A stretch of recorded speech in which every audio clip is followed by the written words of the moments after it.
രാജ്യത്തെ ആദ്യ സമ്പൂർണ്ണ സോളാർ വാട്ടർ ട്രാൻസ്പോർട്ട് സ്റ്റേഷനാകാൻ പോകുന്നത്? വൈക്കം. ഇന്ത്യൻ സൂപ്പർ ലീഗിൽ ഒരു ക്ലബിന്റെ മുഴുവൻ സമയ പരിശീലകനാകുന്ന ആദ്യ മലയാളി ആരാണ്? അത് TG പുരുഷോത്തമൻ. 2025-26 സന്തോഷ് ട്രോഫി കിരീടം നേടിയത് ആരാണ്? അത് സർവീസസ്. ഇന്ത്യയുടെ സഹായത്തോടെ ഇറാനിൽ നിർമ്മിക്കുന്ന തുറമുഖം ഏതാണ്? അത് ചബാഹർ. കേരളത്തെ സമ്പൂർണ്ണ ഡിജിറ്റൽ സാക്ഷരതയിലേക്ക് നയിച്ച ഡിജി കേരളത്തിന്റെ 2ാം ഘട്ടത്തിന്റെ ഭാഗ്യചിഹ്നം ഏതാണ്? അത് വേഴാമ്പൽ.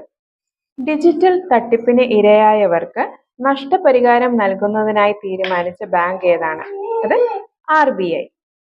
2026 ഫെബ്രുവരിയിൽ ഇന്ത്യ വിജയകരമായി പരീക്ഷിച്ച ഇന്റർമീഡിയറ്റ് റേഞ്ച് ബാലിസ്റ്റിക് മിസൈൽ അതിന്റെ പേരെന്താണ്? അത് അഗ്നി 3.